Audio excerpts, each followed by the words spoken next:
Magandang araw po sa inyong lahat. Sana matapos yung panoorin itong aking vlog ay makapag-subscribe kayo sa aking YouTube channel. At sana matapos yung panoorin itong aking topic ngayon. Pakihit na rin yung notification bell para every time na nagkakaroon ako ng bagong vlog ay madali kayong manonotify. At yung palaging request ni Sir Bong, favor nyo na lang kay Sir Bong kasi dyan sa mga vlogs ko ay maraming lumalabas na ads. Sana pag lumalabas yung mga ads, huwag nyo siyang i-skip. Papanoorin nyo ng buong buo lahat ng ads na lumalabas yan sa aking vlog. Pwede ko bang asahan yan sa ating mga kaguruan? Maraming salamat sa inyong lahat. Ngayon ay Thursday, July 3. Ang panahon dito sa amin sa Caloocan ay maulan. So tinatanong ng ating mga parents and students kung Sir Bong, meron po bang pasok? Kasi by now ay nasa yellow rainfall warning ang Metro Manila.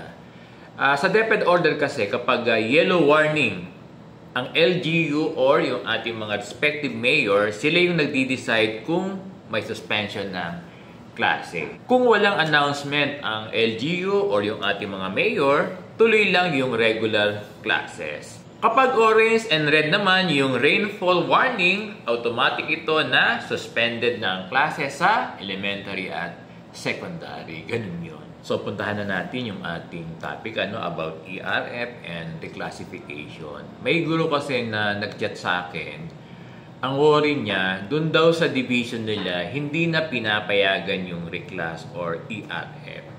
Kaya ang tanong niya, wala na ba talagang reclass? Posible na may mga division na hindi na pinapayagan at sa pagkakaalam ko, may mga division naman na pinapayagan pa rin yung reclass.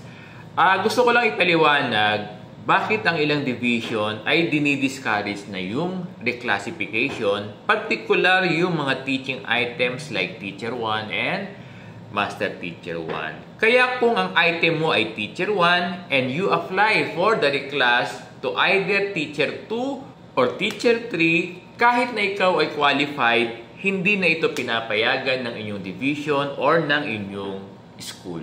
Alam niyo, even kung ikaw ay Master Teacher 1 at magpapareclass ka to Master Teacher 2, posibleng hindi na kayo pinapayagan mag-reclass kasi may valid reason ang inyong school or ang inyong division.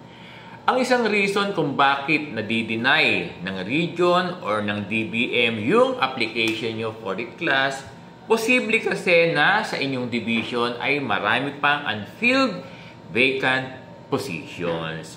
Kaya ang advice ng region or ng DBM, i-fill in muna yung mga vacant items ng inyong division. Kaya lang, ang problem, kung marami mang unfilled vacant position sa inyong divisions, pero sa inyong school ay wala ng items. Kasi normally, yung mga vacant items sa inyong division ay nandoon sa mga big schools or mega schools.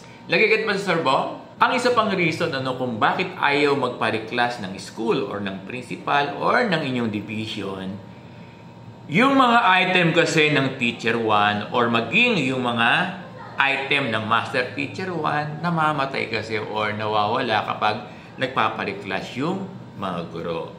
Let's say for instance, kung lahat ng Teacher 1 ay pinayagang mag-reclass to either Teacher 2 or Teacher 3 sa isang school, hindi na kayo madadagdagan ng guro kahit na may mag-retire. Hindi na kayo pwede bigyan ng new teacher kasi wala na kayong item ng Teacher 1. And the only item na pwede sa mga new applicant ay Teacher 1 lamang. Nagiget ba si Sir Bong?